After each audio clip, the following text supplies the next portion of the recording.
Tere kõigile. Õnneks tuleb meid juurde ja juurde. Tere kõigile. Minu nimi on Markus Vihma. Ma olen disainikeskusest. Töötan ringmajanduse spetsialistina. Ja tere tulemast tänasele ringdisaini kuidas sessioonile, kus meie eesmärgiks on aru saada, kuidas sellistest kontseptuaalsetest ilusatest asjadest nagu on ringdisain või ringmajandus, kuidas sellest muuta praktilisemaks, kuidas minna tegudesse ja asjadesse, mis tegelikult ka on meid ennast puudutav ja aru saa. Tšau Tiia, aitäh ka julge pildi näitamise eest.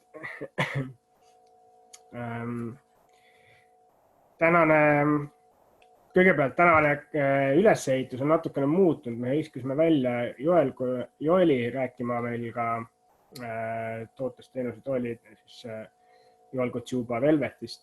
Aga temal tuli hoopis olulisem disainiprojekt vahele ja tal sündis tütar. Ja tema tootest ja teenusest, et kuidas tootest muuta teenuseks, räägib hoopis Mihkel Mikk, kes on disainibüroost. Mihkel, parandama eksin, aga see oli MLMK. Mikkel lihtsalt MIKL. Niimoodi, jah. See oli mingi kaldkriips. MIKL. Ja kes on ka Eesti Kunstiakadeemia õppejõud ringdisaini teemal.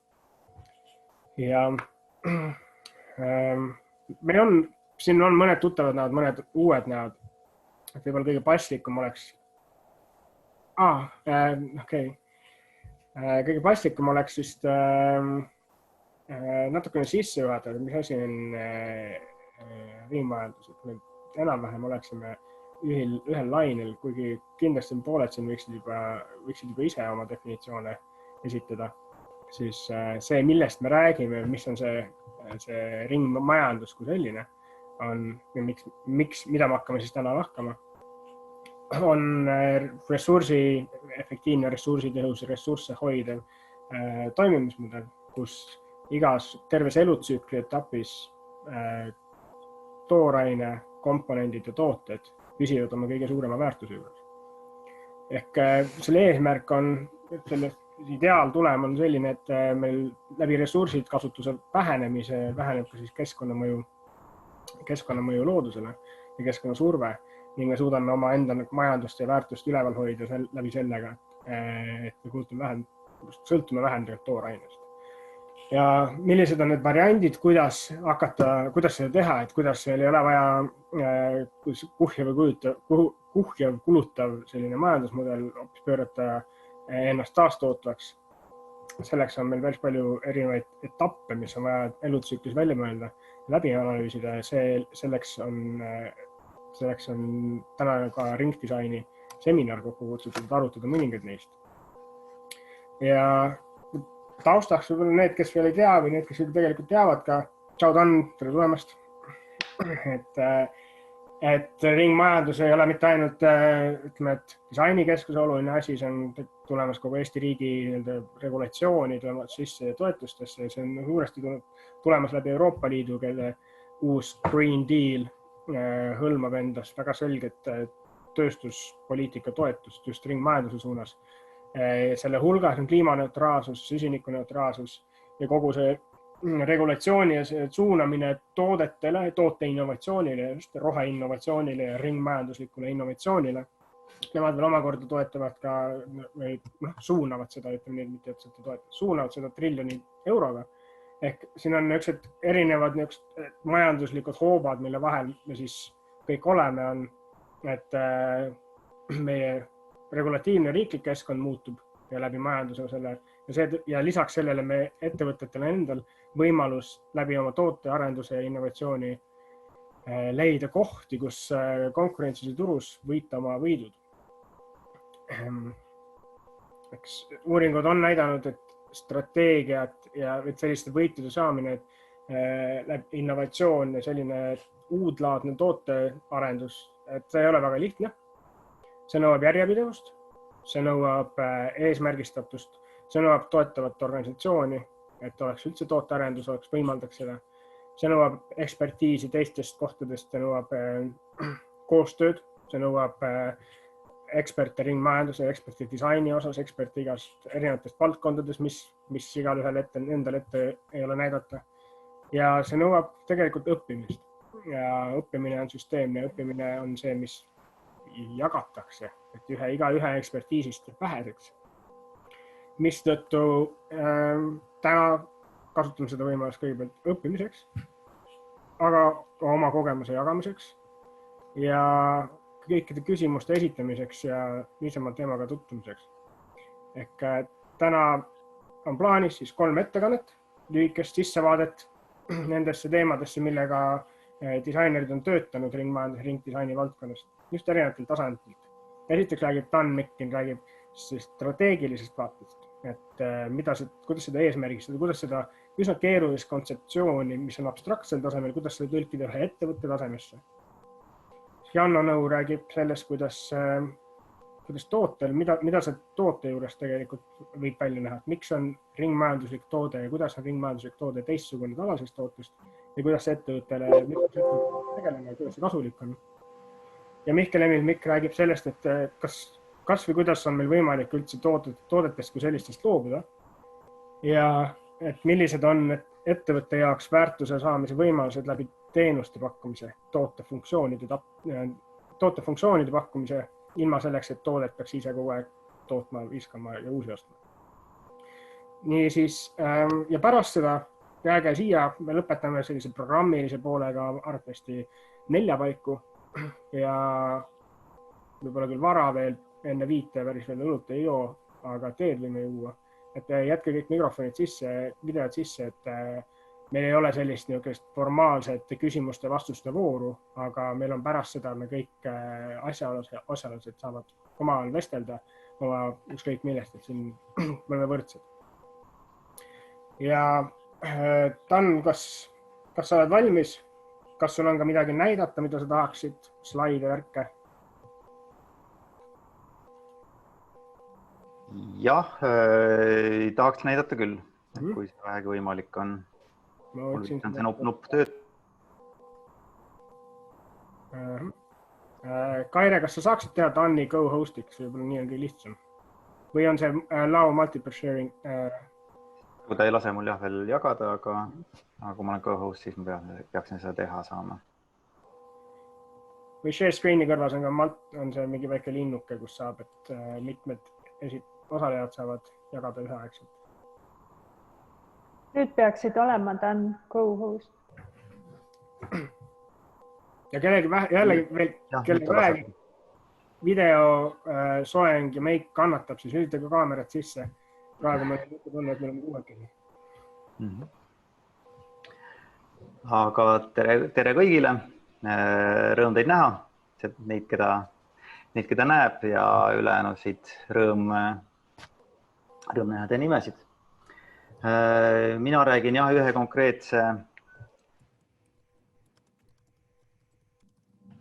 konkreetse näite varal.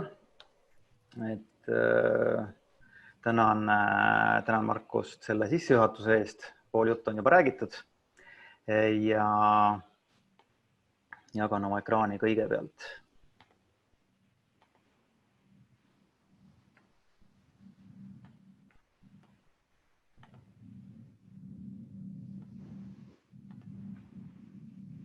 Nõndaks. Ehk siis ettevõtte, kellest jutt on, ma loodan, et kõik näevad oranži ekraani. Markus, kui sa noogutad, siis ma saan teada. Ja see väljakutse oli äge ja alustuseks võtsime me ei hakanud jalgratast leiutama, et ratas on juba olemas. Päris palju tarkust sai Harri Moora käest, kes on meil erinevatel juhtudel rääkinud ringdisaini auditist.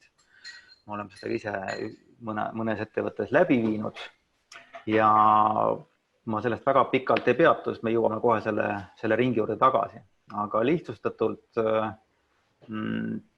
oli see ring jagatud 4 etappi, et materjali kasutuse väärtustamine, seejärel ressursi võimalikult tõhus kasutamine, siis toodete võimalikult pikk kasutus, ehk materjali kasutuse aeglustamine, ja lõpuks siis materjalikasutuse sulgemine, ehk siis kuidas materjali saaks selles ringis uuesti kasutusele võtta.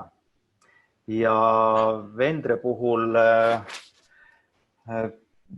me ei teinud klassikalist auditit, vaid me tegime töörühma, kus oli siis lisaks brandmanualile ka erinevad osakonnad.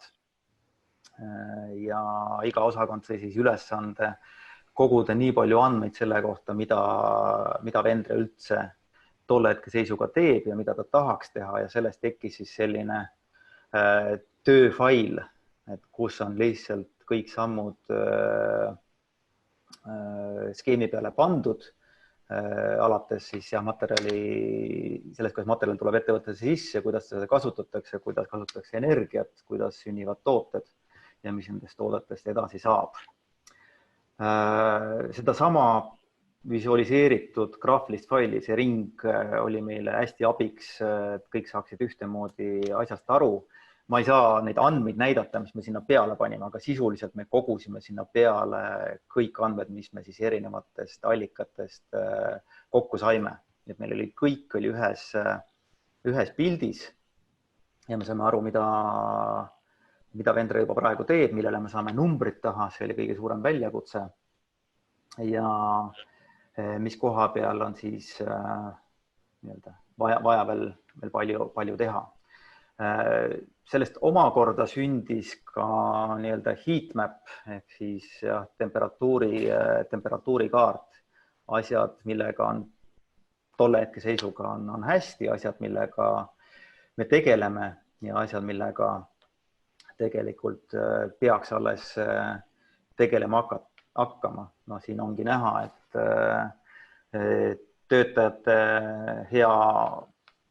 kuidas töötajatesse suhtutakse ka allhankide puhul, sellega on kõik rohelises ja toodete tagasiostmine, sellega praktiliselt ei tegeleta, kui mitte rääkida üksikutest eranditest. Nagu kaardid laua peal, et see ei saanud olla greenwashing, meil pidi olema selge ülevaade asjadest, mida tegelikult ettevõte teeb, see ei saanud olla deklaratiivne, kõikidel asjadel pidi olema selge fakt taga, et kas me teeme seda või me tahame seda teha. Ja lihtsustatud skeemina siis sündis selline ring, mis on siis konkreetselt Vendre oma. Me lihtsustasime ta ka kolme suurema ploki peale, ehk siis sourcing, kui materjali tulek ettevõttesse, kust ta tuleb, siis tootmistsükkel, production ja müük ja kasutamine siis viimasena. Ma korra jaotan teid sellest ringist läbi nagu detailsemalt, ehk siis alustasime sellest, et mis on see keemiline või sünteetiline materjal, mida nad kasutavad, et kas see on taaskasutatav ja mis on siis orgaaniline materjal, puuvill, puidukiud, mis ettevõttesse tulevad ja mis on nende päritolu. Sealt edasi tootmisesse, et kas on siis hankijad järgivad eetikakoodeksit, milline keemia tuleb protsessi käigus veel sisse. Vendre puhul oli hea näide see, et nemad ei pleegita oma tooteid ja kasutavad praktiliselt null vett tootmisprotsessis, kasvatuslikaid, kui palju tootmisjääkidest läheb sorteerimisse ja mis toimub transpordiga. No, siin on jällegi kaks head näidet, et Vendre reaalselt juba enne selle protsessi algust oli teada, et ta sorteerib 100% oma jääkidest. Mis neist edasi saab, on nii ja naa. Suur osa sellest läheb kas tootmistsüklisse või müüakse see maha kasulike jäätmetena ja siis mingisugune protsent läheb nii-öelda prügimäele. Aga mitte midagi ei toimu juhuslikult. Ja transpordi puhul me saime öelda, et nad ei kasuta lennutransporti, kogu logistika on mõistliku kilometraaži ringis aga nad kasutavad diiselveokeid, et siin on võimalus asju veel paremuse poole arendada. Siis järgmise tsüklina, kuidas nad pakendavad oma tooteid, kuidas nende tooteid saab kasutada, et kasutades võimalikult vähe energiat selle pesemiseks. Kas on olemas mingisugune tagasiotsusskeem, mis Soomes on küll olemas, aga igal pool mujal saab selle seada eesmärgiks. Ja jällegi selline teema, mis tekstiilitööstuse puhul on oluline, et kui kaua siis seda tekkipatja, mis Vendre puhul on põhitooted, saab kasutada, mis aitab toota sisuliselt vähem uusi tooteid. Ja kust tuleb taaskasutatud materjal sellesse tsüklisse uuesti sisse, et ühest küljest Vendre võtab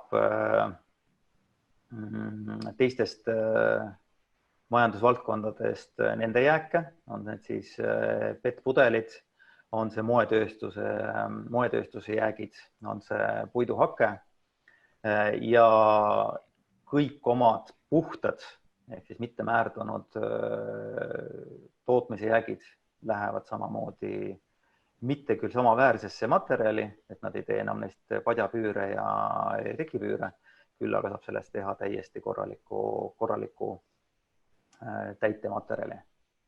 Et nii jõudis Vendre oma ringi peale tehtud. Loomulikult materjal tuleb kõvasti ka uuesti puhtalt sisse, aga vähemalt on kaardi peale märgitud eesmärgid ja kuidas edasi liikuda. Et see ei olnud ainult sisemine tööriist, see oli Vendre puhul konkreetne ka turundusriist, ehk siis sellest tekkis trükis, mida jagatakse koostööpartneritele kõigepealt, aga ka laiemalt, mis räägib veidi detailsemalt lahti kõik need sammud, mida Vendre teeb ja mida ta on endale eesmärgiks seadnud. Ja selline on nende käega katsutav tulemus. Varustatud piltidega näitab nende päikeseparki, mis jällegi ühe konkreetse faktina toidab elektrienergiaga ära täielikult nende lao ja siis ka väikese osa tootmisest. Nagu väga konkreetsed sammud, mis Vendre on ette võtnud jätkusuutliku majandusmudeli saavutamiseks ja päikeseenergia on ka hea näide sellest, kuidas see on puhtalt rahaline võit ettevõtte jaoks, et see investeering päikeseparki tuleb neile väga ilusa rahanumbrina tagasi kokkuhoitud elektrienergiaga. Ja kuni selleni välja,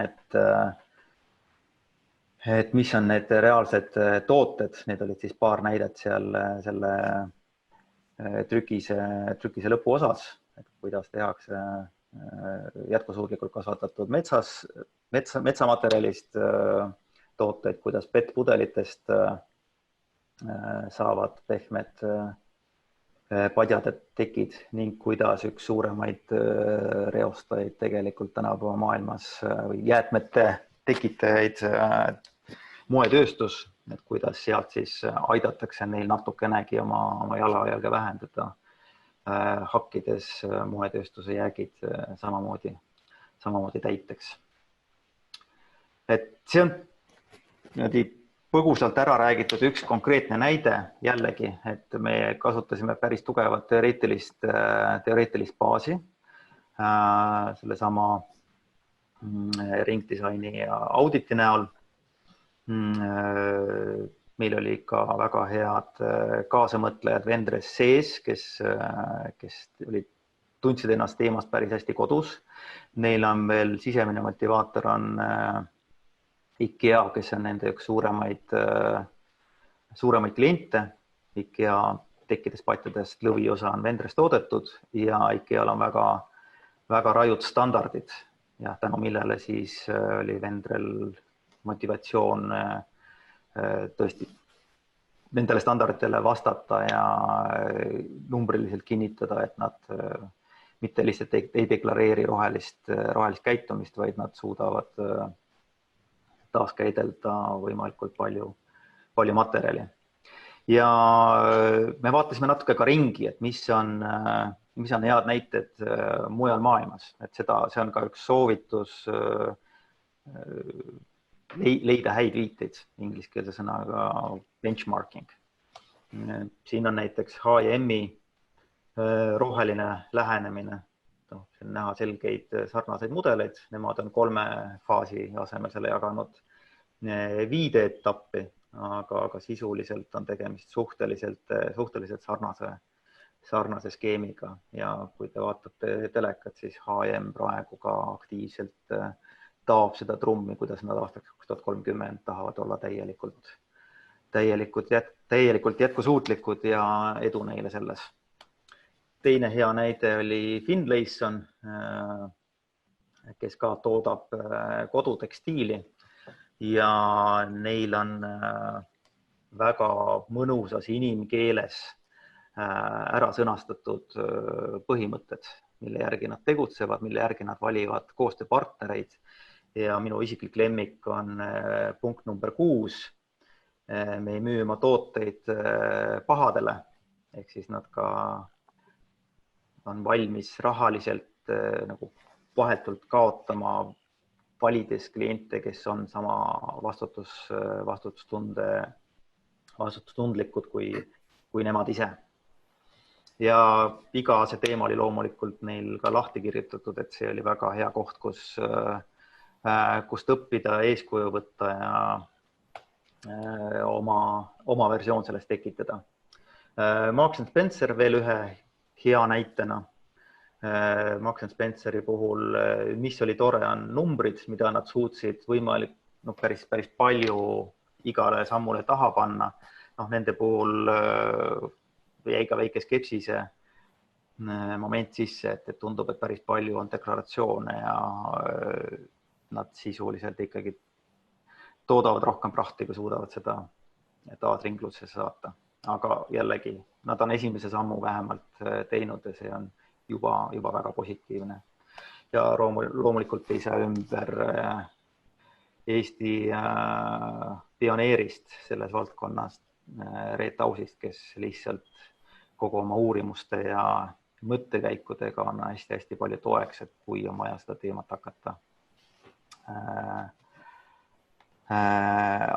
hakata käsitlema. Minu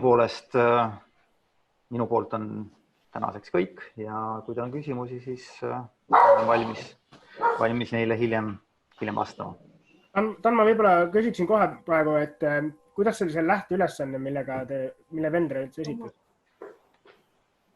Millega te pihta hakkasite? Üks hetk ma panen oma ekraani.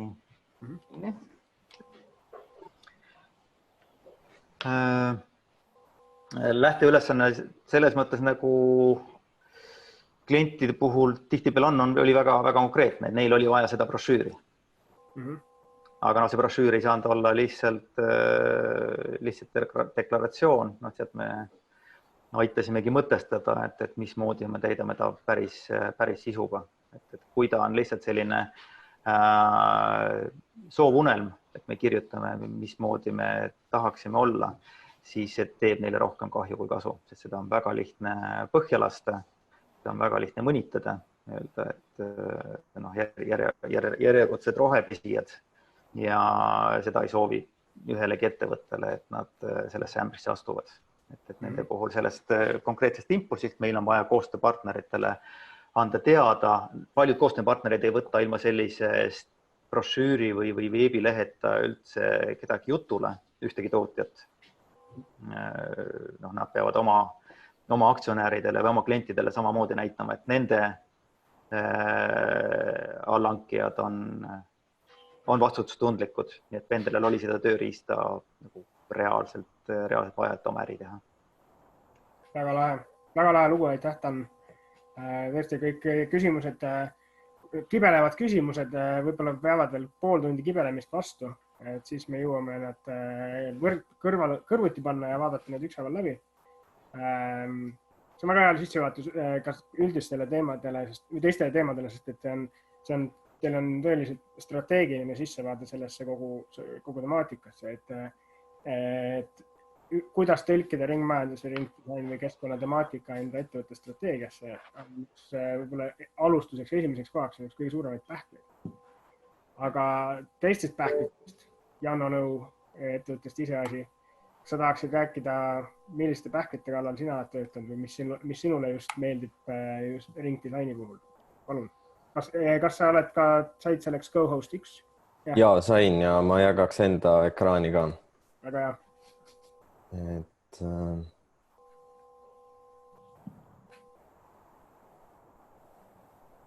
Nii. Kui minu lähteülesanne põhimõtteliselt või asi, millest ma rääkida tahaks, on, et kuidas nagu vaadata natuke väiksemast vaatepunktist seda, et mitte niivõrd suurest laiast strateegilist osast, vaid just natuke kitsamalt tootearenduse seisukohast. Kui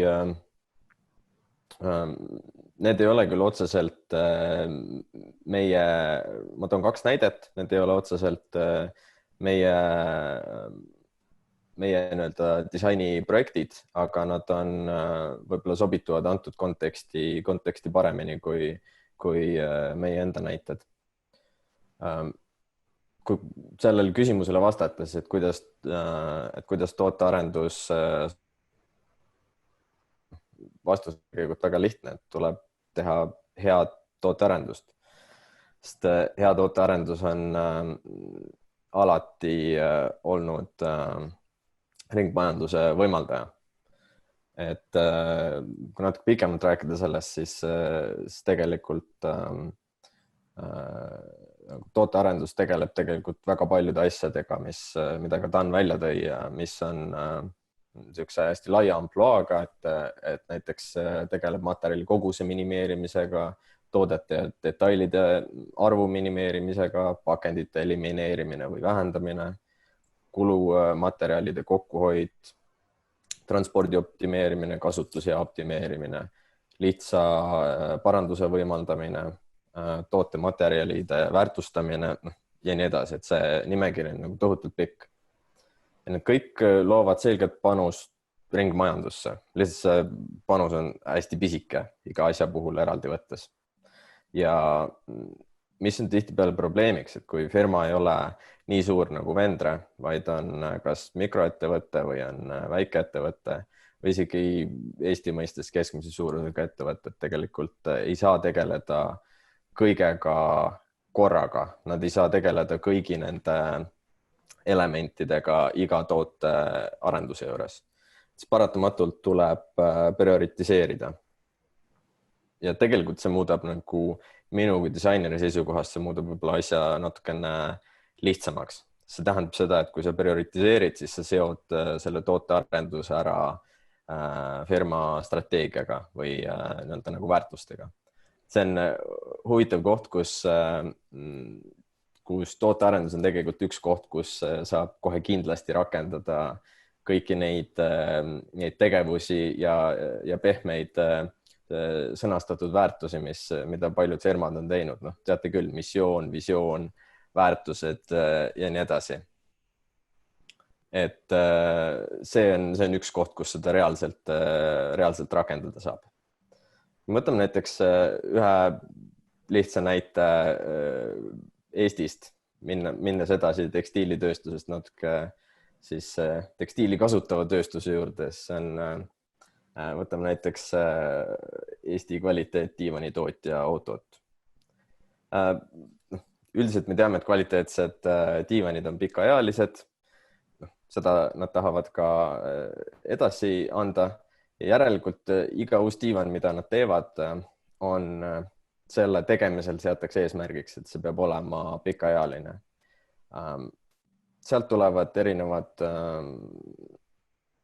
valikud, et näiteks sellest tulenevad materjalivalikud, koostemetoodika ja nii edasi.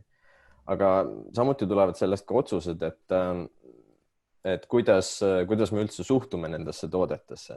Eks näiteks, kui OOT pakub enda vähemalt Eesti klientidele välja, et kui ma ei tea, järgmise 20 aasta jooksul midagi selle diivani juures katki läheb, siis me tuleme, me parandame, me aitame kaasa. Ja selles suhtes nad on võib-olla Eesti klientidele oluliselt paremas seisukohas või nii-öelda nagu lähedasemalt seisev ja reaalsem firma või bränd kui näiteks Skandinaavia või siis Lõuna-Euroopa pakkujad. Kui vaadata sealt edasi, siis näiteks selle konkreetse diivani puhul nad on teinud ühe asja, mis võib-olla nagu esmapilgul natukene vastuoluline või tundub, et nad on teinud diivanile eemaldatava katte, mida me tavaliselt teame, kas siis IKEA-st või erinevatest teistest ise kokku pandavate diivanite brändidest, kus sul eemaldatav katte lihtsalt on see, et sa tõmbad selle diivanile peale pärast seda, kui sa oled ta kokku pannud. See on vajadus. OOT samas ei tee poolprodukte. Kõik nende diivanid on juba tehases valmistatud, need tuuakse sulle ühes tükis koju, antud juhul see on padjad eraldi, aga ka nad on lahtised elemendid. Ja eemaldatav katte sa võid võtta, et see on justkui kulu. Kui sa hakkad vaatama natuke laiemas kontekstis ja võib-olla strateegilisemalt seda, siis võib küsida, et miks nad seda teevad. Ja võib-olla ühe külje pealt võib vaadata seda, et kui diivan on kvaliteetne, siis enamasti ta vananeb moraalselt kiiremini kui füüsiliselt. 10 aasta pärast, kui see diivan enam võib-olla ei ole kõige moodsamat värvi, see tekstiil on kulunud seal peal, enamasti raam ja kuna nad on kasutanud kvaliteetseid vahtusid, kvaliteetseid erinevaid vedrusid, detaile, siis tegelikult diivan ise on tavaliselt täiesti kasutatav.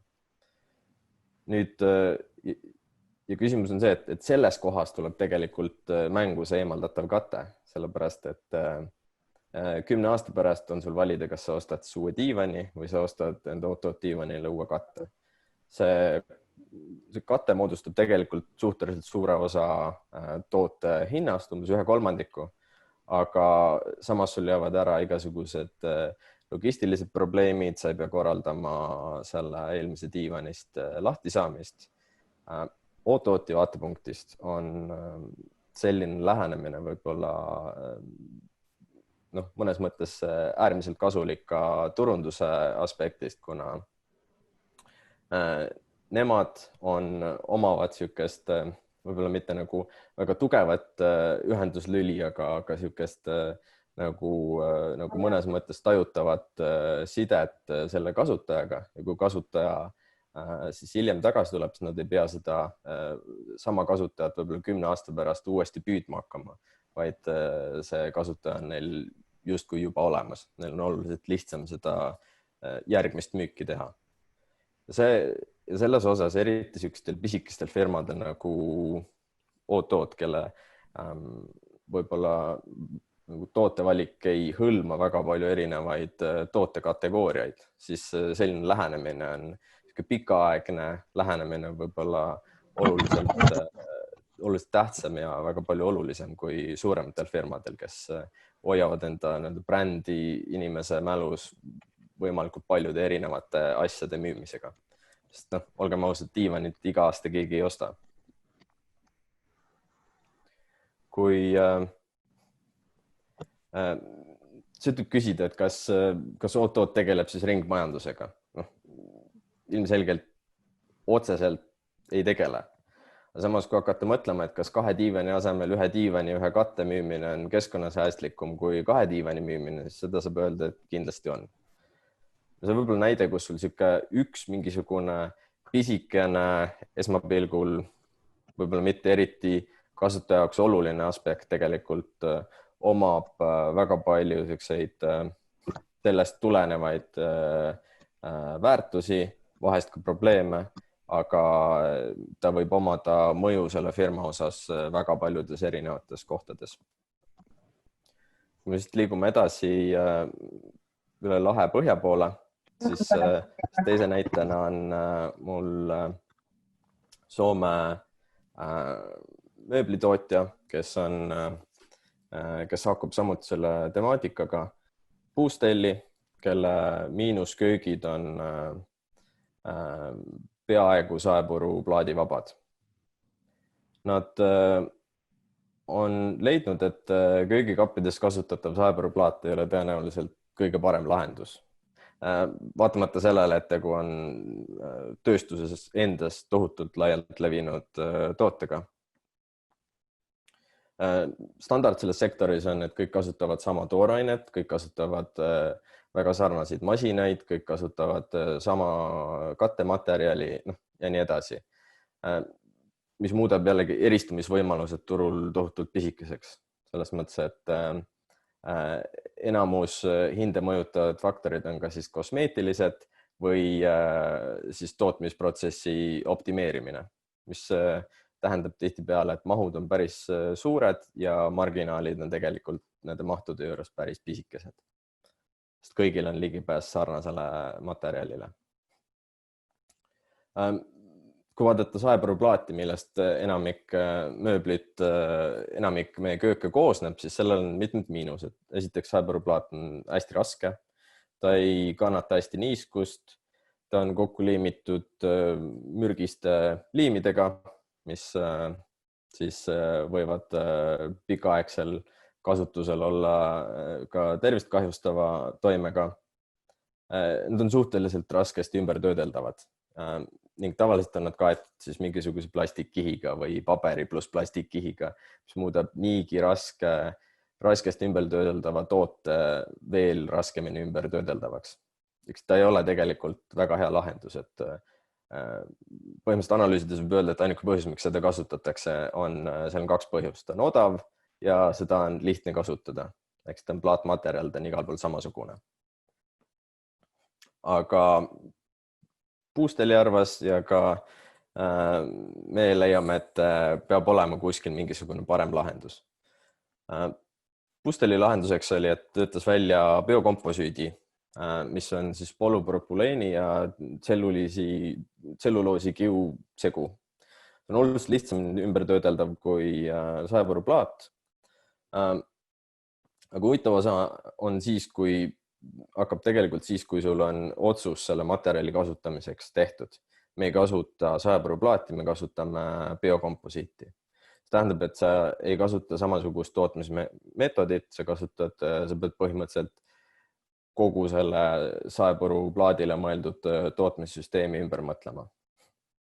Ja see on see, mis avab tegelikult tootearenduslikust seisukohast väga palju uusi võimalusi. Tuleb lihtsalt hoida avatud vaadet ja avatud meelt. Puustelli asendas enda köögi puhul vaid ühe komponendi, mis siis on selle köögikapi sein. Ja ta jättis kõik muu väga standardseks. Nad kasutavad saepuruplaadi asemel biokomposiitraami. Nad oleks võinud muuta ainult materjali ja teha samasuguse plaadi, aga siis nad oleks tõenäoliselt lõpetanud küll rohelisema alternatiiviga, aga see oleks olnud tõenäoliselt palju kallim kui saepuruplaat. Samas omamata mingisuguseid muid plusse. Et oluline on siit see, et kui võtta laiem vaade, et kui sa juba kasutad nagu teistsugust materjali, mida toodetakse sektoris uudsete tehnoloogiatega, see on alati väga kasulik mõelda, et kuidas saab seda ära kasutada, mida ma veel sellega teha saan, missugust väärtust ma sellest veel kätte saan. Antud juhul on selle raami külge vormitud kõikvõimalikud kinnitusdetailid. Sul ei ole vaja seda rohkem puurida, ta tuleb vormist välja ja selline ta on. See on tegelikult päris suur pluss, kui arvestada, et väga paljud köögid tuleb ikkagi küll mingil määral standardiseeritult, aga need saepuruplaadid tuleb suhteliselt auguliseks puurida, et neist mingisugust kasu oleks. samamoodi selle protsessi, see tuleb tootmisprotsessist endast, et selle tootmisprotsessi puhul ei ole materjali jääke nii palju, kui on plaatmaterjalil, mis näiteks saepõruplaadi puhul seda üritatakse küll optimeerida, aga väga paljude erinevate plaatmööblite tootjatel ikkagi tekib neid jääke. Jällegi see jääkidest lahti saamine on probleem. Antud juhul biokomposiidi puhul kõik, mis järgi jääb, sa saad seda uuesti kasutada selle sama toote puhul.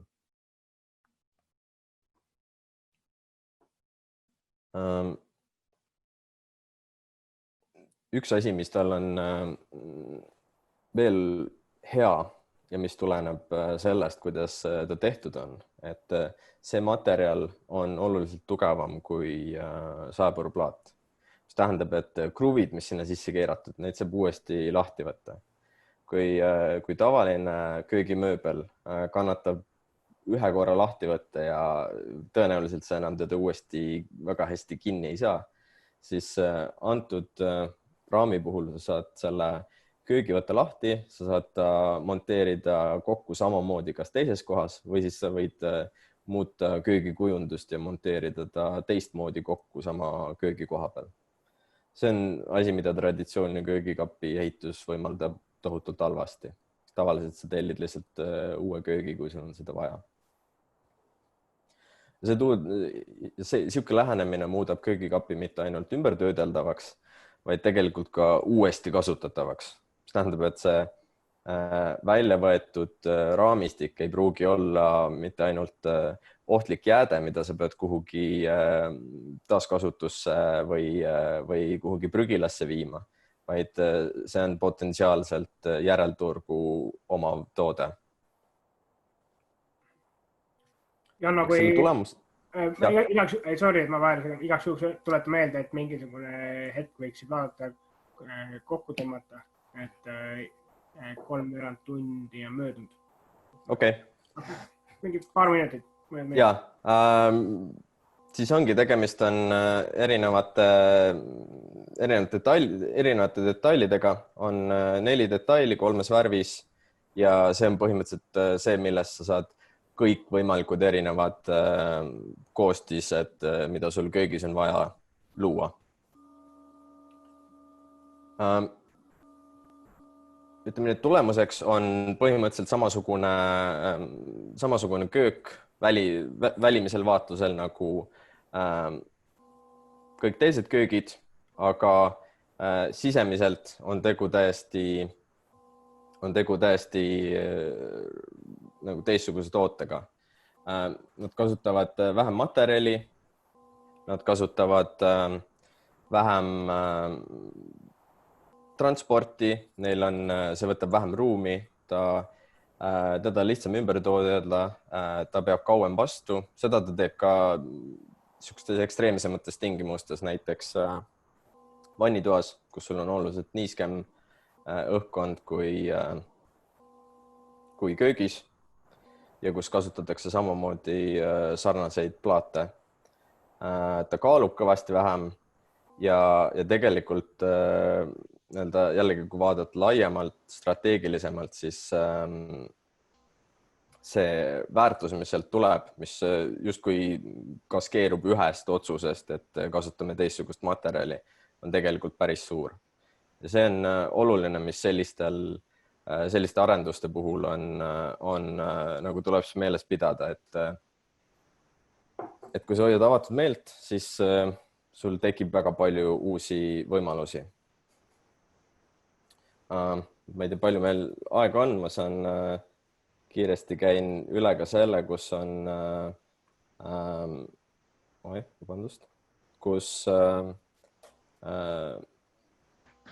see on üks asi, mida firmad saavad ise ära teha sellele lisaks, mis ma välja tõin.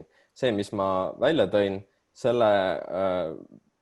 see võimalus on põhimõtteliselt olemas, siis selle puhul te saate abi kas siis erinevatest disainiagentuuridest või üldiselt enamik professionaalselt tegutsevaid tootedisainerid tegelikult suudavad sellise optimeerimise puhul teid aidata ja selliseid tooteid luua. Mida saab ise ära teha, on hoida avarat silmaringi ja vaadata võimalikult palju asju, mis sinu ümber toimuvad. Ehk siis eks tihtipeale me optimeerime ennast kuskile kohaliku kõrgemasse punkti ära. Me oleme mingisuguse künka otsas, tundub, et asi on nii hästi ära optimeeritud, kui saab, aga tegelikult see on see, et kus sa peaksid välja zoomima, see on see, et kus sa saad näha, mis toimub ümberringi ja äris on kuskil alati kõrgem tipp. Kuskil on alati keegi, kes teeb paremini, kuskil on alati mingisugune parem lahendus. Tihtipeale, eriti ringdisaini lahenduste puhul ei ole see väga lihtsalt leitav, vaid ta on natukene ümber nurga ja tihtipeale see tuleb välja alles laiema vaatega. Siin võib näha, kuidas see asi tihtipeale välja näeb. Ehk siis peame vahel tuleb vahetada kas platvorme, tootmisliini, mingisuguseid muid stabiilseid olusid, mida me oleme arvanud, et mis on ja jäävad. Boosteli puhul nemad vahetasid endal materjali ja vahetasid standardasja, mitte standardasja vastu. Ja see on oluline, et neid asju ise vaadata ja ise nagu silmaringi laiendada, sest kui sa seda ise ei tee, siis võib keegi teha seda sinu eest. Näiteks ühe näitena on Europarlamendi direktiiv, mis räägib, et 4 aasta pärast peab olema kõigil Euroopas toodetavatel plastikpudelitel kork, mis ära keerates jääb pudeli külge. See võib tähendada olenevalt sellest, kui lai on su silmaring, võib siis tähendada kas väga head keskkonda või siis teisele, kes ei ole sellest teadlik, võib tähendada näiteks üldse pankrotti või väga suurt tootmisprotsessi ümber korraldamist. Kujutad ette näiteks, et sa oled investeerinud just tootmisliini, mis 2 aasta pärast muutub täiesti kasutuks. Ja kui sa seda eelnevalt tead, siis tegelikult selle kaudu strateegiline lähenemine on muudab olukorra väga palju lihtsamaks, sellepärast et sa tead, et sul 4 aasta pärast on olukord, kus kõik firmad, kes selles sektoris on tegutsevad, peavad enda tootmisliinid ümber muutma. Ehk siis see on ideaalne koht, kui sa oled uus firma, kes tahab sellele turule siseneda. Ja selliseid asju sa saad kasutada ära väga ilusti, mitte ainult firma strateegilises lähenemises, vaid ka tootearenduses. Ja võib-olla viimase asjana tahaks öelda, et kui seda silmaringi avardada, siis tasub vaadata ka teistes sektorites, mis on sinu sektoriga kas kuidagi kontaktis olevateks või natukene lihtsalt mingis osas seotud olevateks sektoriteks, sellepärast et sa kunagi ei tea, kust kohast tuleb innovatsioon ja kuna rohelised lahendused on tavaliselt suhteliselt keerulised, siis suured firmad saavad tooteringi teha ise, aga kas väiksemad keskmised mikrofirmad peavad kindlasti teistega koopereeruma. Ja oluliselt lihtsam, kui ise hakata uut ringi tegema, võib olla kellegi teise ringi või kellegi teise initsiatiiviga liituda. Ehk siis see, kui sa tead neid firmasid, kes on aktiivsed, kes mõtlevad samamoodi nagu sina, siis koos on asju palju lihtsam teha, eriti sellistel tasemetel, kus sul on vaja muuta kas mingisuguseid keemilisi koostisi või töötada vastu mingisugusele juurdunud standardile. Ehk siis selle firma ärikeskkonna laiemast pildist aitavad aru saada erinevad disainikeskuse programmid, kus on olemas siis näiteks disaini sprint ja ringdisaini audit. Ja sellega oskavad tegelikult firmasid aidata ka enamikud disainibürood, kes lähenevad võib-olla natukene strateegilisemalt. Ja lõpetuseks ma tahaks öelda, et mis sellest nagu võiksite kaasa võtta, on see, et tuleks avardada enda maailmavaadet ja et enamik rohelist väärtust loovad arendused ei ole lihtsad ega otsekohesed, aga samas võivad ka väikesed muutused omada süstemaatilisel lähenemisel suhteliselt suurt mõju ettevõtlusele ja tootele. See on minu poolt kõik. Aitäh, Janno. Väga lahe ettekanne. Õnneks me varusime natukene lisaaega, nii et sellest ei ole tühi asi. Ja tänan viitamast, need disainikeskuse pakutajad, need audit ja sprint, et neile, kes ei tea, et ringdisaini audit on, võite kirjutada info@disainikeskus.ee iga kell ja kaks asja ongi, et ringdisaini audit aitab kaardistada hetkeolukorda ja tuvastada võimalusi, et konkreetselt teie ettevõttest lähtuvalt. Ja sprint on loodud selleks, et saaks aru, millised on esimesed kontseptsioonid või prototüübid või üldse ideed, kuidas hakata minema, liikuma edasi ja teha tootearendust või ka strateegiaarendust. Et need on asjad, mis ongi tegelikult täpselt selleks eesmärgiks disainitud ja saadaval. Ja tuletan ka meelde, et enne ei saa Zoomis kedagi välja lasta, kui ei ole klikkinud ühele lingile, mis ma sinna chatti panin. See on ukse peal, korjan kokku kõik. Et vaadake palun seda paari kiiret küsimust, lihtsalt mis annaks meile väga hea ettekujutuse sellest, mida te tegelikult ise tahate ja vajate ja kuidas disainikeskus ja teised disainiettevõtted saavad olla teile abiks ja kasulikud. Muidu me liiga kaua paugutada tühja ei ole mõtet. Pigem nagu vaatame, mis te tahate, mis teil kasulik on ja siis me saame täpselt ka sellele vastata. Ja et link on seal chatis, seesama forums.google.gl, see võtab ainult paar minutit aega ja väga tänulik olen. Ja Mihkel Emil, sa räägiksid meile natukene nüüd palun, kas tooteid on vaja või saab ka kuidagi toodet pakkuda teistmoodi. Neid tooteid on vaja, kas toodet saab pakkuda ka kuidagi teistmoodi? Jaa. Et näitan ka siin, mul on ingliskeelsed slaidid, et ma sain täna lõuna ajal teada, et ma pean teile rääkima sellest, seega loodan, et vabandad välja selle. Aga ühesõnaga ma räägin ka kõigepealt paar näidet maailmast selle koha pealt, et kuidas tootes saab edasi liikuda teenusesse ja siis ka enda praktikast, mis me siis koos disainikeskusega teinud olema. Et kõigepealt see, mis just nagu Janno rääkis, et see on see, kuidas me saame toote paremaks teha, aga tihtipeale on see, et kui me teeme parema toote, mis ideaalis kestab kauem ja nii edasi, sest nagu ettevõtja ütleb, et okei, aga et kui me teeme nagu sükse asja, mis kestab nii kaua, et kus raha on, et ma nüüd ei taha rääkida, et teenus on midagi, mis nagu päästab selle koha pealt igas olukorras. Aga nagu asja mõte on see, et me saame teha paremaid asju tänu sellele, et me saame selle ärilise võidu teenusest. Ja ilma nagu pikema seletamiseta ma ühesõnaga toon kaks näidet maailmast.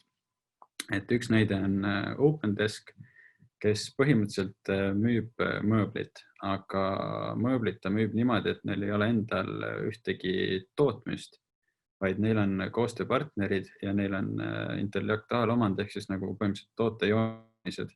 Ja see ärimudel kui selline toimib niimoodi, et nad, ühesõnaga sa leiad nende tootmise või nende tooted tahad osta, siis see mitte ei panda kuskil Hiinas kokku ja ei saadeta sulle mingisuguse pika aja jooksul, vaid see tootmine toimub sul kõige lähemas tootmisettevõttes, mis töötab koos selle OpenDeskiga.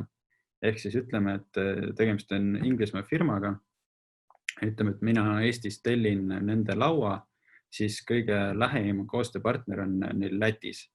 Ja see tähendab seda, et siis tellimus läheb sinna Läti tehasesse, kus on siis selline tootlusvõimekus, mis neid asju võimaldab teha. Ja see asi tehakse koha siis valmis oluliselt lähemal, kus siis tänu millele siis on võimalik kokku hoida nii transpordi koha pealt kui ka see, et tegelikult see ettevõte, see OpenDesk ise, nad ei pea tegema mingisuguseid kulutusi nagu tootmise ülalpidamisele ja nii edasi. Ja samas nagu teine kasum on siis sellel kohalikul Läti ettevõtjal, kes saab lisa tootmismahtusid. Et see on nagu sükene huvitav lähenemine suhtes nagu klassikalisele tootmisele saab siukse twistiga lisa siis aspekte, mis on nii rahaliselt kui ka tegelikult siis ökoloogilises mõttes kasumlikud. Nii siis teine näide on Caterpillar, kes siis teeb tööstustehnikat mingisuguseid, ühesõnaga ta küll brändib igasuguseid nii-öelda saapaid ja muid asju, aga peamine tegevusvaldkond on ikkagi siis raske tööstuses, igasugused ekskavaatorid ja nii edasi. Ja üks asi, mis nagu, kuidas on nemad hakanud siis ringmajandust enda kasuks siis rakendama, on see, et kuna nende masinad on väga kaua kestvad, sest et vastasel juhul nad ei saaks nagu seal turul tegutseda, sest et kui sul on mingisugune ekskavaator, mis paneb sul terve kaevanduse kinni, kui ta katki läheb, siis need järgmist ei ostetaks nendel. Aga nagu siis, kuidas nagu muuta see, kuna need praegu müüvad ülikallid asju, mis kestavad kaua, siis nad nagu ühesõnaga neil jääb nagu osa turust kaasamata, aga kuna tegelikult kellelgi ei ole vaja osta seda ekskavaatorit, vaid neil on vaja karjäärist, liiv kätte saada, siis nad on hakanud oma tooteid siis teenusena pakkuma. Ehk siis sa mitte ei osta endale seda ekskavaatorit, vaid sa rendid nendelt selle. Ja lisaks sellele on, et see aitab neil seda toodet kui sellist veel jätkusuutlikumaks muuta. Nad on sinna siis nii-öelda sisse ehitanud erinevaid sensoreid, asju, mis annavad neile jooksvat tagasisidet selle kohta, et kui seal mingi osa vajab hooldust, kuskil on mingisugune ootamatu tõrge, mida umbes, et ma ei tea, 200 tunni pärast võib kuskil mingi kett katki minna, et nad on selleks paigutanud nagu sensorid ja nad saavad ka lisaväärtust pakkuda ettevõttele läbi selle, et siis nad parandavad need asjad siis ära, kui ühesõnaga tootmises sobib ja nad ei raiska aega sellega, et nüüd järsku poole päeva pealt läks midagi katki ja siis on jama, kõik seisab jällegi.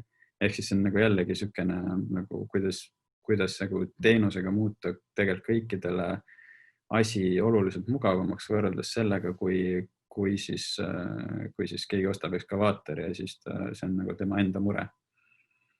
Ja see on nagu süke, mõnes mõttes just sellises business to business sektoris on see hästi hea implementeerida just tänu sellele, et seal inimesed nagu otsustavad asju Exceli järgi, ehk siis kui sul on nagu rahaliselt mõistlik see asi endale mitte siis osta või rentida, siis on seda lihtsam kasutusse võtta. Aga samas ka see OpenDesk näitab, et ka lihttarbija puhul on seda lihtsam rakendada. Nii, aga ühesõnaga siis selle koostöö juurde, mis meie ise oleme teinud, see on siis Eestis tegutsev Rootsi ettevõtte filiaalfirma nimi on Nefab, kes pakub samuti siis business to business pakendamisteenust. Ja meie siis tegime nendega paar aastat tagasi koostööd läbi disainikeskuse, seesama siis arendus oli. Ja me töötasime välja nendele siis nii toote kui ka teenuse kontseptsiooni, et kuidas nemad saaksid enda asja ringsemaks muuta, ehk siis kuidas pakkuda seda, mis nad pakuvad uutel meetoditel. Nii, ma nüüd avastasin, et ma ei jaga õiget ekraani, ma kohe vahetan ära sulle.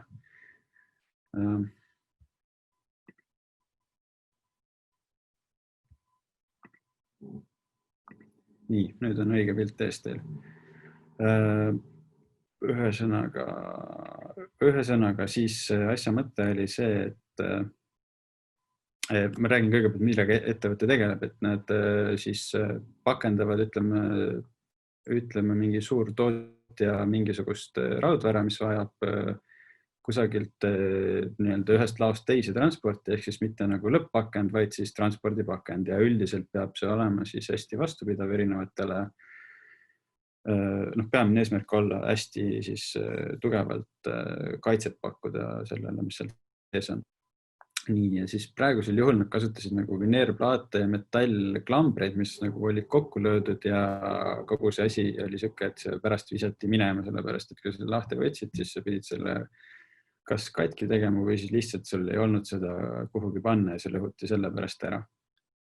Neil ei olnud mingisugust teenust nii-öelda pakendite tagasiostmiseks ja üldiselt see jäi kliendi enda mureks.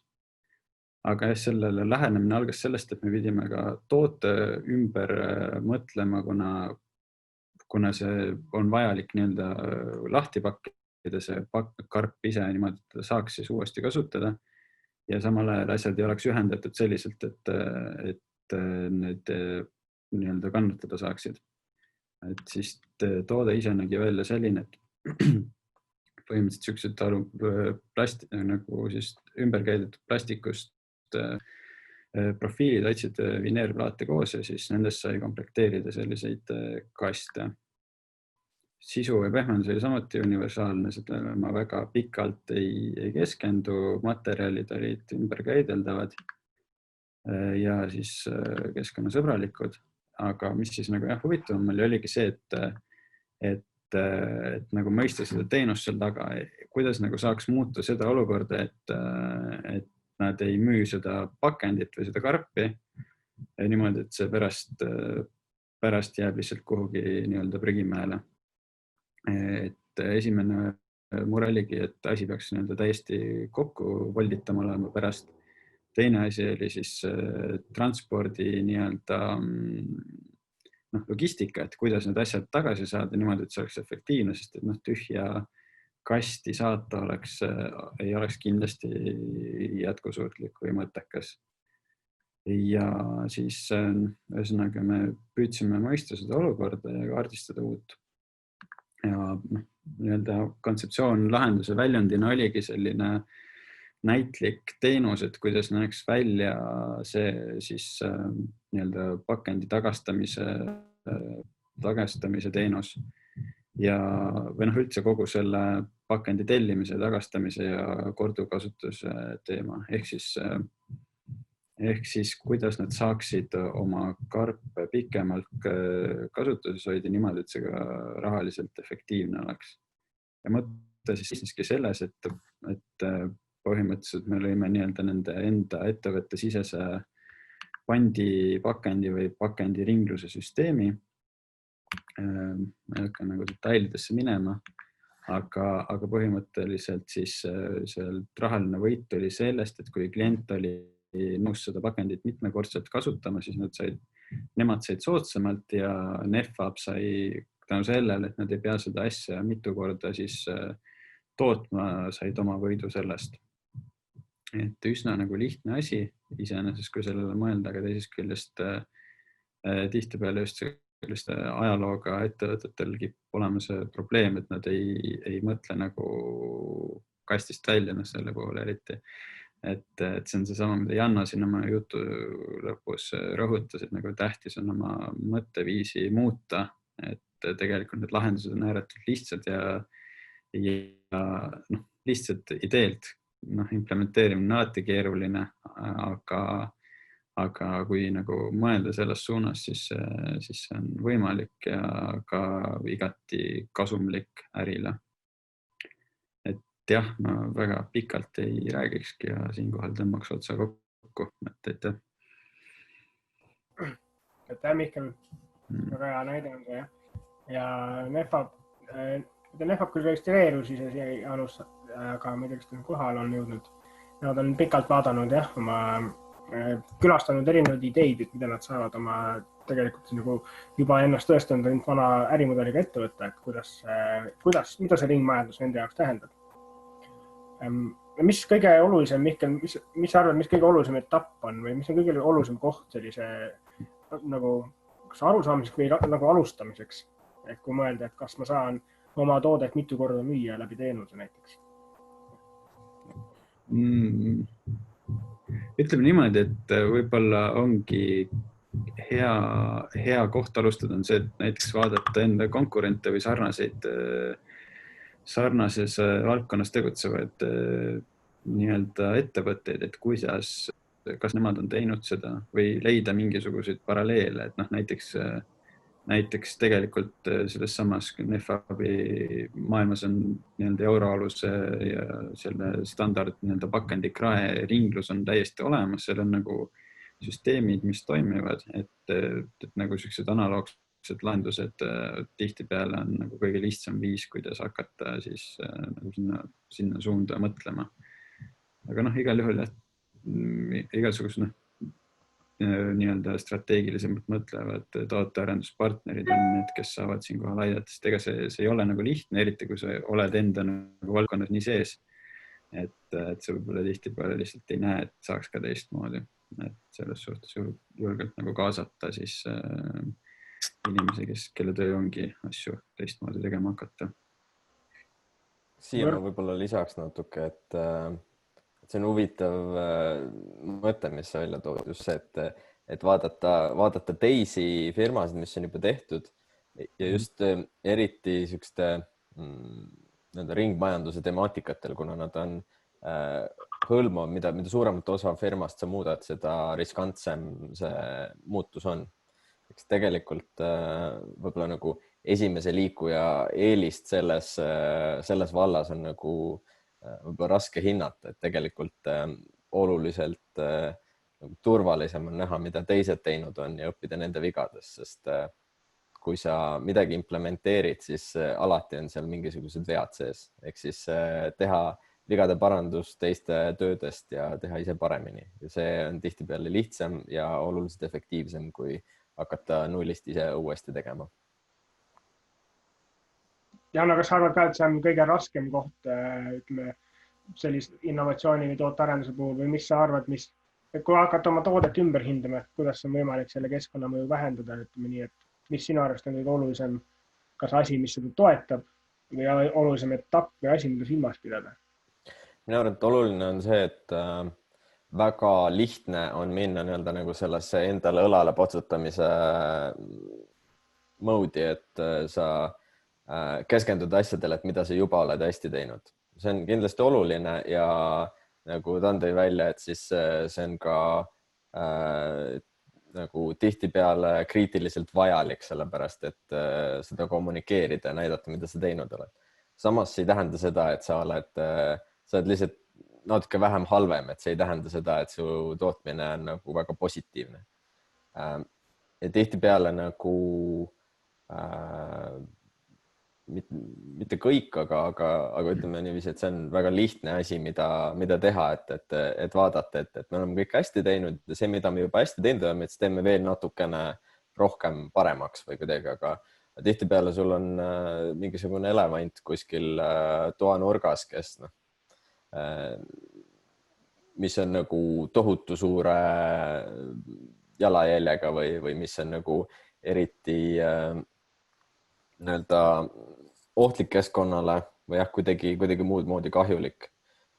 Aga tavaliselt suurte probleemide nii-öelda lahendamine ei ole võimalik ühe korraga, et nagu ma usun, et oht on võib-olla see, et sa kas leiad, et need on liiga suured probleemid, et ma ei hakkagi seda lahendama või et see ei ole üldse minu asi lahendada.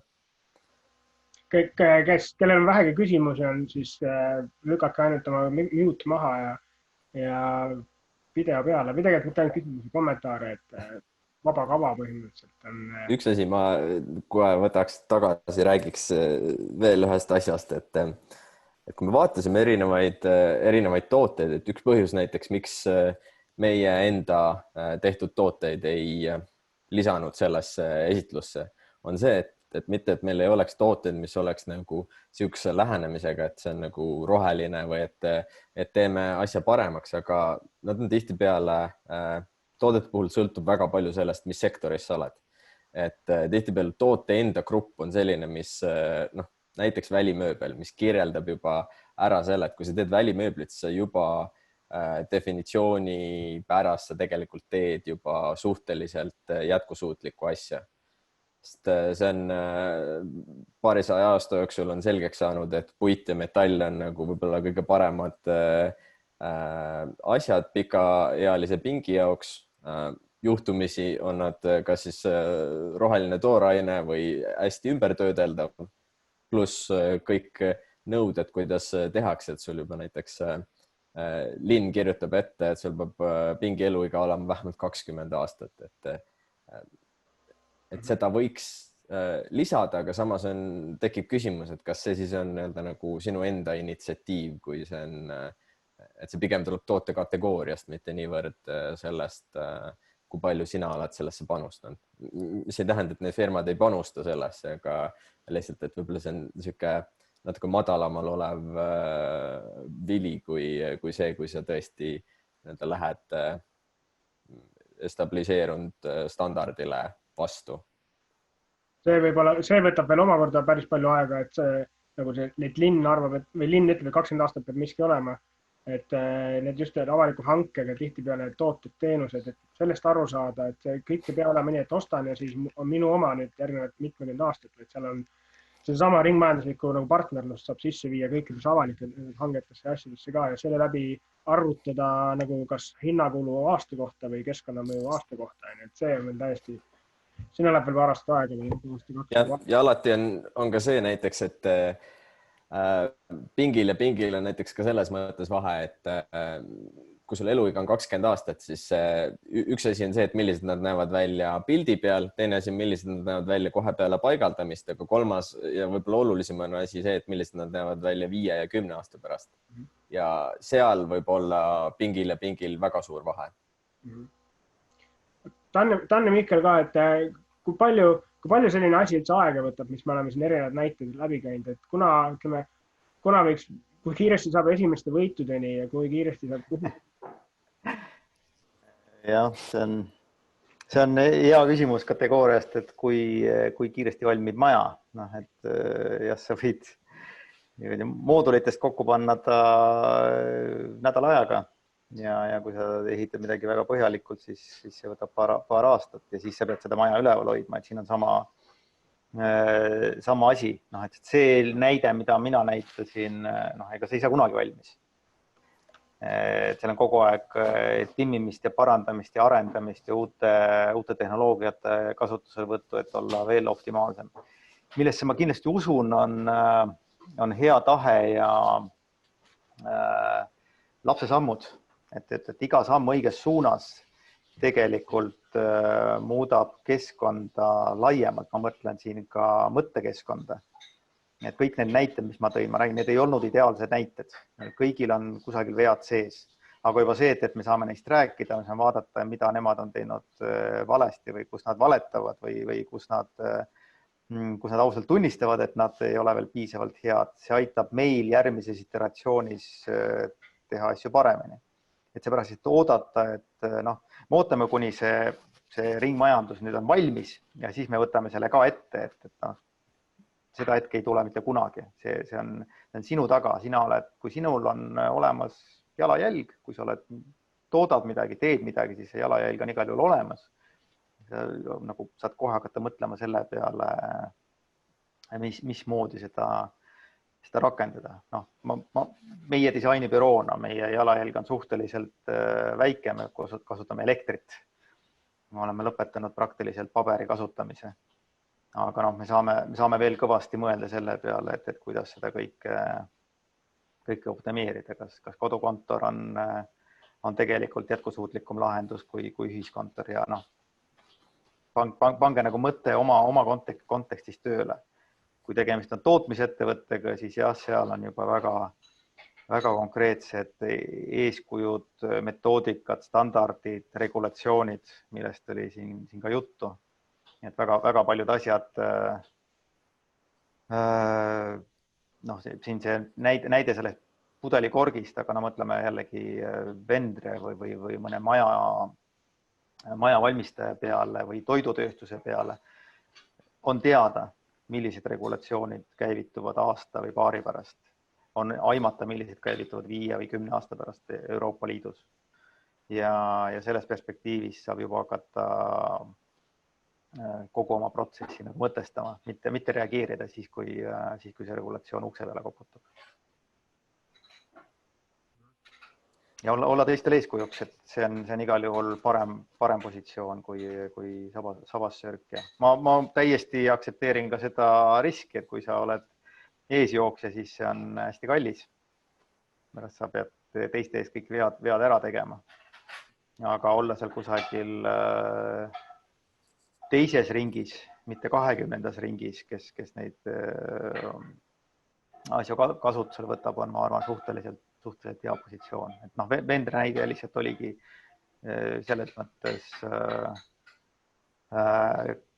nagu kristamaatiline või hea graafiline näide, et jah, nemad väga ei leiutanud midagi, aga suurtest tekstiiliettevõtetest nemad on siiski avangard, sest nad teevad seda, nad räägivad sellest, nad õpivad oma ja teiste vigadest ja nad tahavad ja nad on piisavalt võimsad, et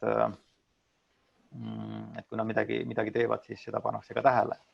Et seetõttu mul on eriline respekt Reet Ausi suhtes, kes on pisike tegija, praktiliselt olematu, kui me räägime moetööstusest.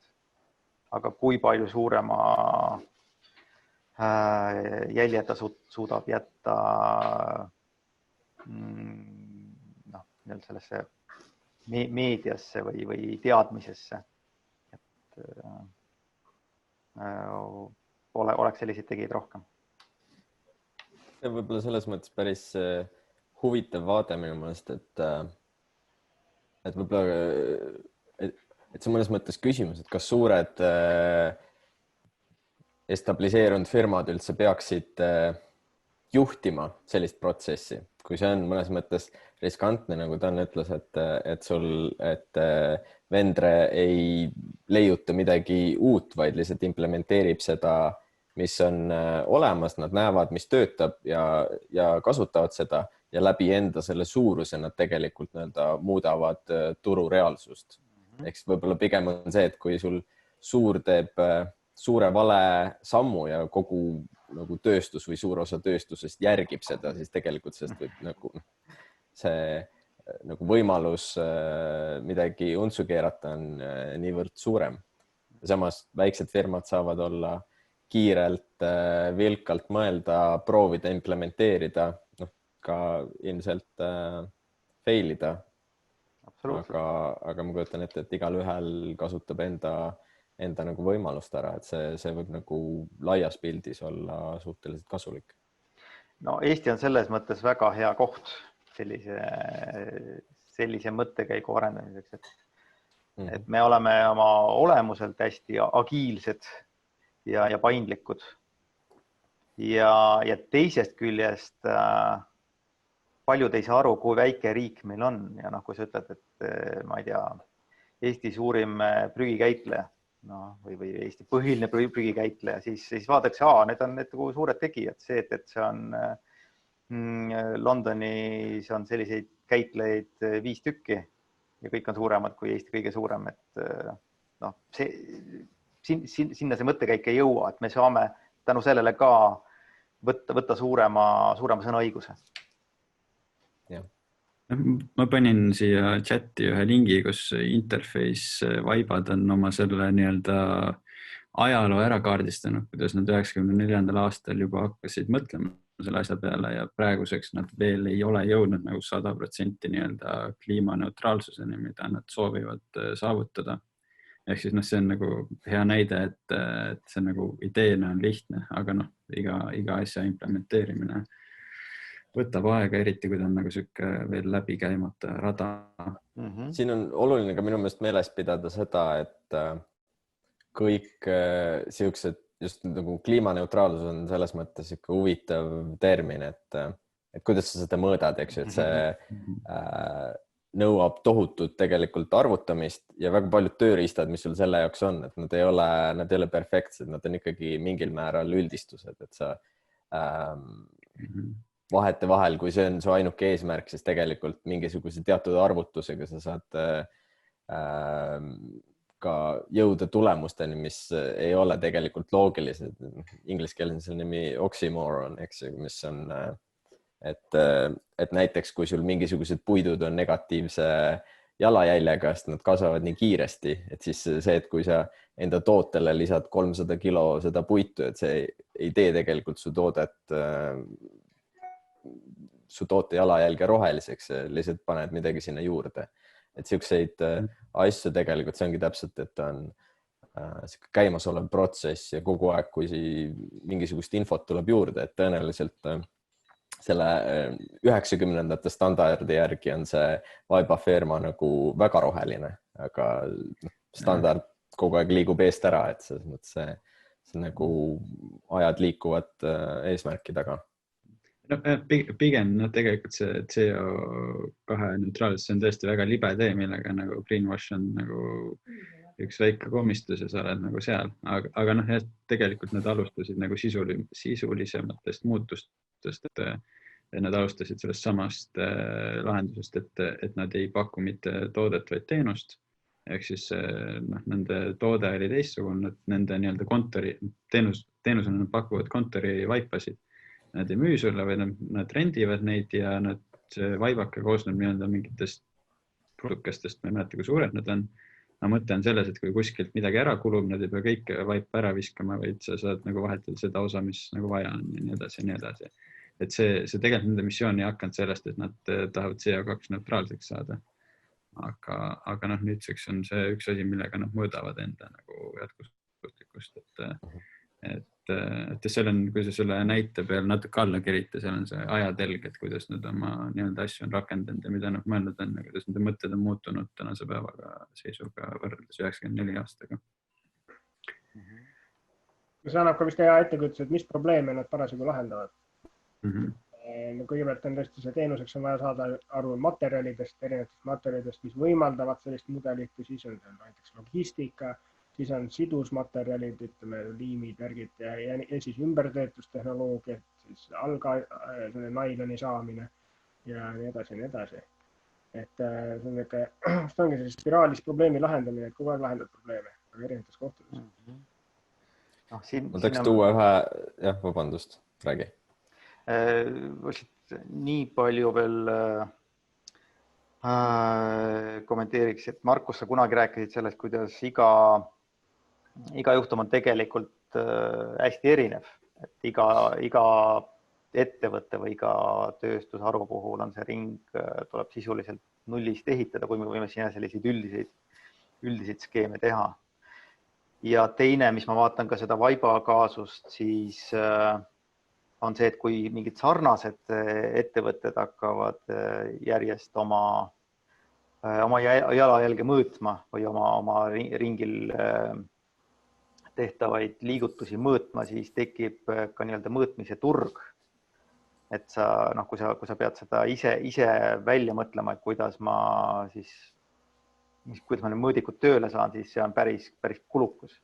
Aga kui tekivad, ma ei tea, 10 tekstiiliettevõtted, 100 puiduettevõtted, kes kõik küsivad samu küsimusi, siis on olemas teenusepakkuja, kes nagu Vändrast saelaudu neid andmeid neile välja kütab ja see asi muutub selles mõttes ka odavamaks. Aga tagasi sinu selle kommentaari juurde, Markus, et sa ütlesid meie omavahelises vestluses varem, et iga juhtum on väga-väga erinev, et kuidas sa... Mina tahtsin ühte näidet veel tuua, et ma panin chati veel ühe lingi, on siuke Tartu firma nagu Relatee, mis teeb, nad on leiutanud põhimõtteliselt taaskasutatava siis pesuvahendi. Ja see on minu meelest hea näide sellest, kuidas sul tooted ei saa eksisteerida lahus olevalt turust või et sul on nagu, kuidas sul... Neil on väga hea idee, see on keemikute tehtud, see põhimõtteliselt, kus sa magnetiga tõmbad nii-öelda pärast pesuveest selle pesuvahendi uuesti välja ja paned, sa saad seda põhimõtteliselt uuesti kasutada. Aga nagu kogu nii pesumasinate kui pesuvahendite nagu turg on üles seatud totaalselt teistmoodi. Küsimus on selles, et kas sa tõesti et milline peaks see strateegia olema, et sa näiteks läheks nii-öelda vastu Unileverile või siis Samsungile või mõnele suurele masinatootjale. Et ta ilmselt vajaks, nagu kogu see sektor vajaks tegelikult niisugust ühtlast ümbermõtlemist ja tõenäoliselt nii nagu Mihkel ütles, nagu tutvustas erinevaid meetodeid, et sul on toote-teenuse süsteemid, eks ju. Ilmselt ta saaks kuidagi mingisugust lähenemist ka selle kaudu. Samas on ka hea näide sellest, et isegi kui sul on väga hea lahendus, see ei tähenda, et kas siis firmad jooksevad tormi selle implementeerimise peale või see, et sa saad selle nii-öelda kohe turule tuua ja kõik leiavad, et see on kõik parem lahendus. Et inimeste harjumused, firmade harjumused, kõik mängivad rolli tegelikult asjade juurutamisel. Aga see mõnusalt nagu haakub selle eelmise aruteluga, mis meil oli suurtest ja väikestest ettevõtetest, et väike ettevõte võib sellise lahenduse välja mõelda. Aga selle jaoks, et tõesti muuta protsesse laiemalt, on tal vaja suure nagu tugeva osalus. Sa ütlesid, et ta ei saa minna Samsungile vastu, aga miks ta peaks minema Samsungile vastu, kui ta võiks hoopis Samsungi uksele koputada ja öelda, et näed, et minul on niisugune pesupulber, sinul on võimsus teha mingisugune pivot või eri tootesari, mis seda kasutab. Kindlasti see ei teeni sellega kasumit, sinu jaoks on see puhas imago projekt. Aga ilma selle Samsungi pesumasinateta see pesupulber lihtsalt ei toimi, aga Samsungil on võimsust, et see nii-öelda anda talle elujõud.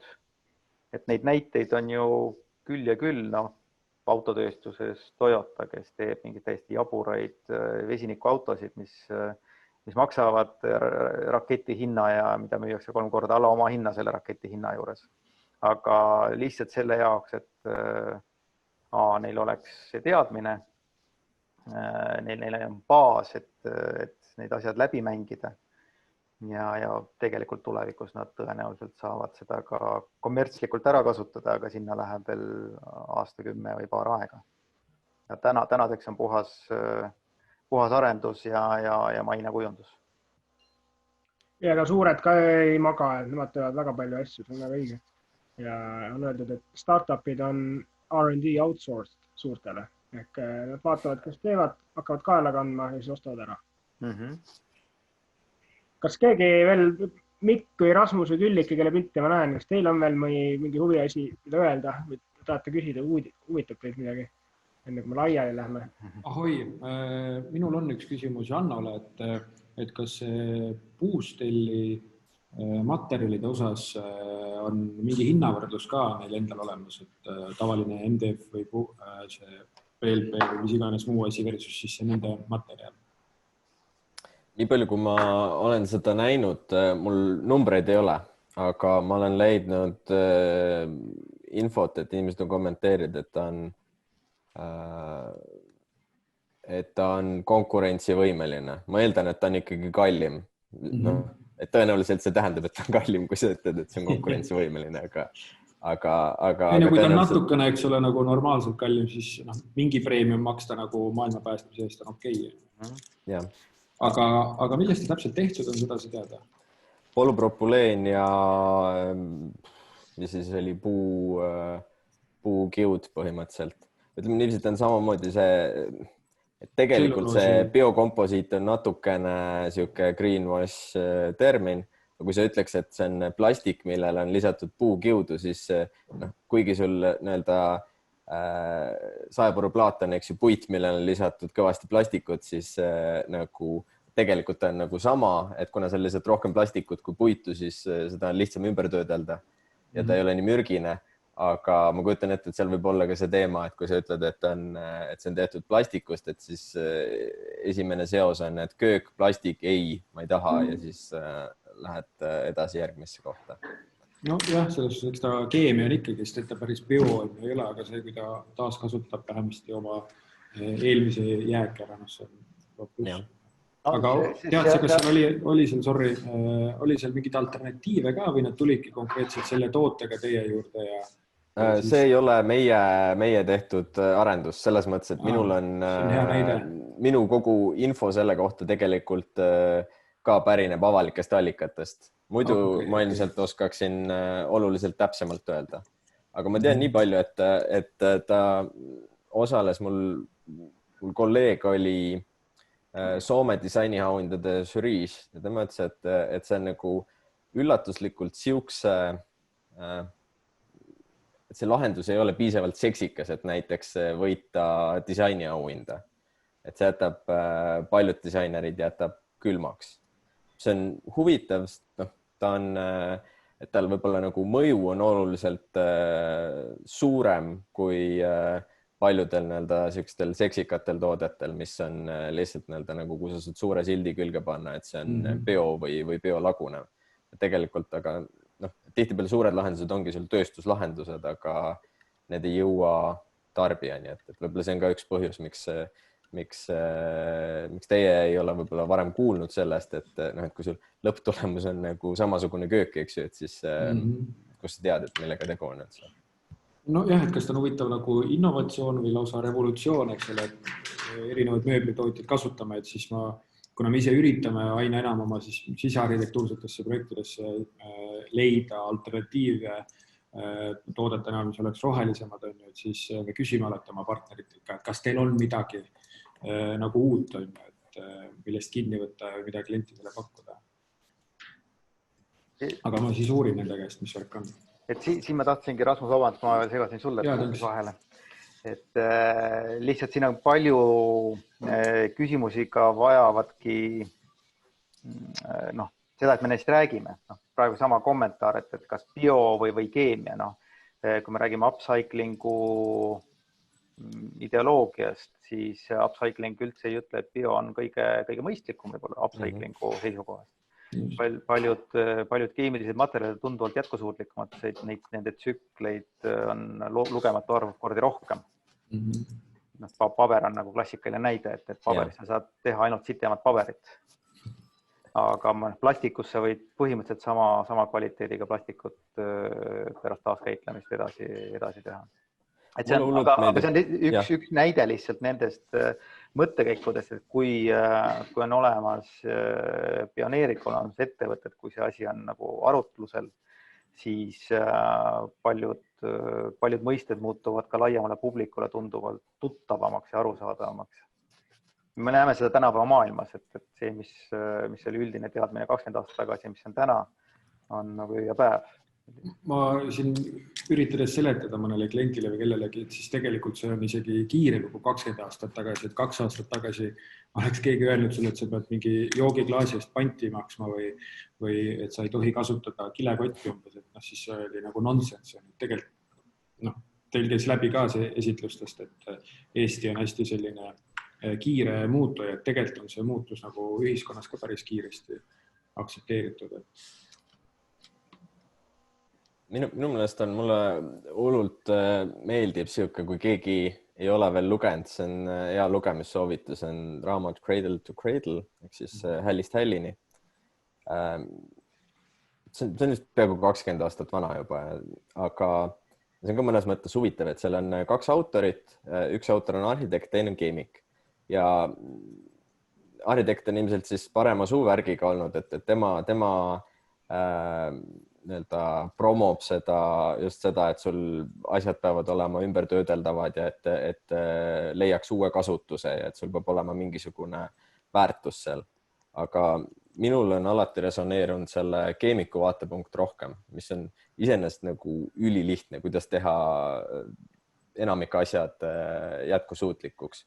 Kui sa võtad ära lihtsalt kahjulikud ained, keemiliselt kahjulikud ained, ühendid, ükskõik millisest tootest, siis enamikel juhtudel see jääktoode on kellegile vajalik algmaterjaliks.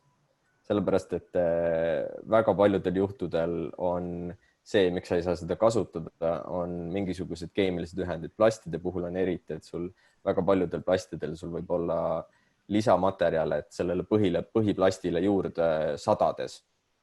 Ja kui sa paned 2 plasti, sulatad omahel kokku, millel kummagil on 100 mingisugust modifikaatorit, siis ka suured superarvutid ei suuda välja arvutada, mis asi sealt välja tuleb. Suure tõenäosusega tulevad sealt välja väga ohtlikud ained. See on sellepärast, selle tõttu tegelikult taas nagu paljud taaskasutatud plastid, mis on nagu lihtsalt kokku pandud, suurde hunnikusse sulatatud ära, neid võib kasutada ainult välitingimustes, sellepärast et nad lihtsalt sisetingimustes on liiga mürgised. Et saab kasutada, aga ei tööta. Et just see keemiku vaade, et kui sa ei kasuta toksilisi aineid üldse, siis tegelikult sa ei peagi midagi tegema, vaid see on juba kellelegi kasulik.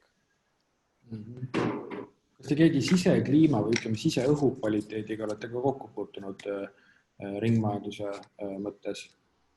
Ühesõnaga küsimus selles, et ma veits uurin nagu sisekliima kvaliteeti ja seda, et kas ja kuidas inimesed hakkavad rohkem tähelepanu sisekliimale pöörama, aga et tegelikult kõik need kahjulikud materjalid, vaibad või värvid või mööbel, eks ole, emiteerivad igasugu mürgiseid asju õhku, aga kui need on upcycle või lausa rohelised tooted, siis on neist enamus neid mürke juba ära emiteerinud ja tegelikult on sisekeskkonnad rohelisemad ja inimesele tervislikumad. Sisearhitektil mul on hea näide selle koha pealt, et näiteks üks vaibatootja Forbo, kes teeb ka jätkusuutlikke vaipu, nad saavad enda vaipu ümber töödelda. Nende tegelikult kõige nagu arenenumad vaiba siis seeriad, ilmselt ka kõige kallimad on tegelikult sellised, mis erinevate mõõtmiste järgi suudavad sisekliimat mitte nagu hoida sama, vaid puhastada seda.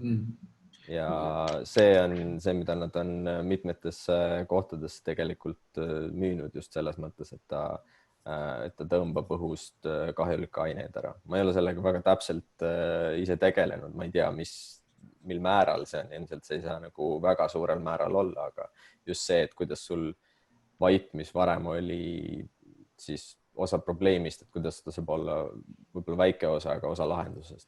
See on ilmselt villas siis, et saksa teadlased on mingi 30 aastat vanu villavaipasid uurinud, et need endiselt suudavad siis need õhus olevaid mürgiseid molekule killida või neutraliseerida. See on jällegi üks huvitav teemaarendus.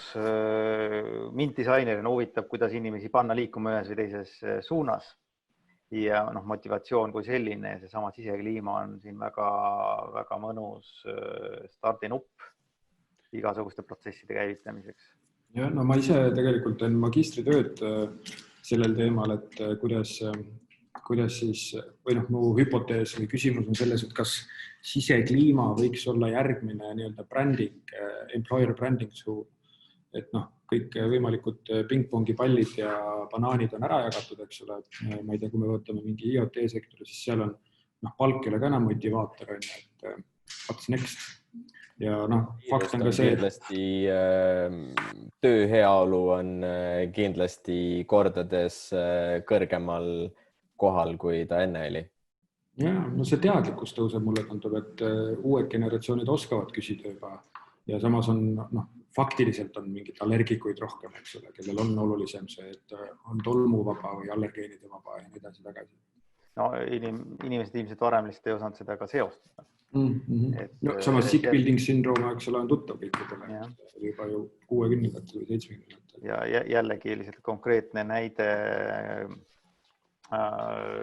töökogemusest, et olin mentoriks ettevõttele nimega Energiateenus, kelle kliendiks omakorda on kinnisvara arendajad, just ärikinnisvara.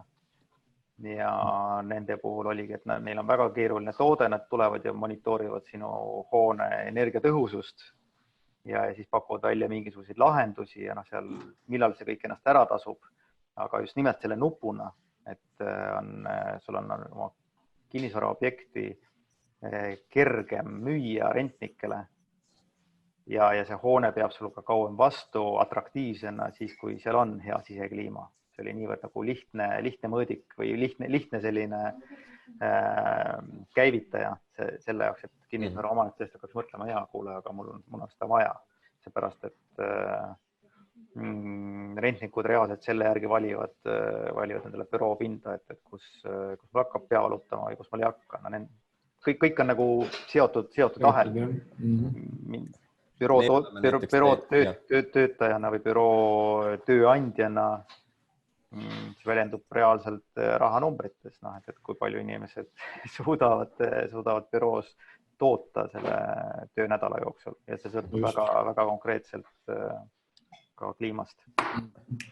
Meie oleme näiteks iseasjast teinud uurimusi viimasel 4 aastal erinevate firmadega just töökeskkonna nagu lahenduste ja nagu töötajatele paremaks muutmise osas. Sealt on tulnud tegelikult päris tihti välja, et see sisekliima teema eriti töökohtadel vähem võib-olla, aga nõupidamisruumides rohkem, et see inimesed ise seda otseselt ei teadvusta, aga see väljendub väga tugevalt kasutusmustrites.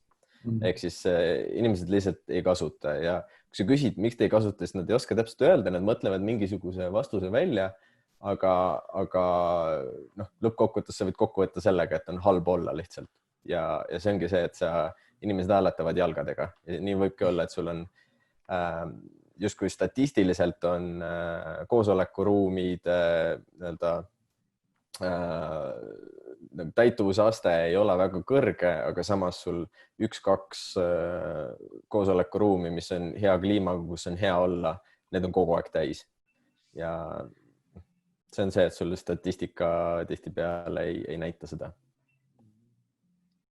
Need ongi sellised, on see valgus või lõhn või ventilatsioon, eks ole, kõik on sellised asjad, mida sa nagu tavainimene ei oska selle peale, ta ei tunne neid, eks ole.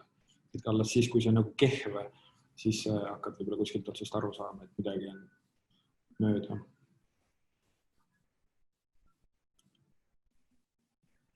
Mikkel kirjutas, et Mikkel peab nüüd lahkuma, et ma tean, et kui võib-olla me ei räägi siis tegelikult kõik järgmistest aruteludest ka ära. On teemasid, mida on hea rääkida. Ja võib-olla tõesti, mis on ka, ta on rõhutas, et iga juhtum on erinev. Ja see, mis me täna rääkisime siin, see ei ole nüüd see, kuidas ringmajandust tehakse. See on üks võimalus, kuidas võib ringmajandust vaadata ja teha. See on jumala okei, kui te ei ole ühegi asjaga nõus. See on jumala okei, kui te olete kõigega nõus.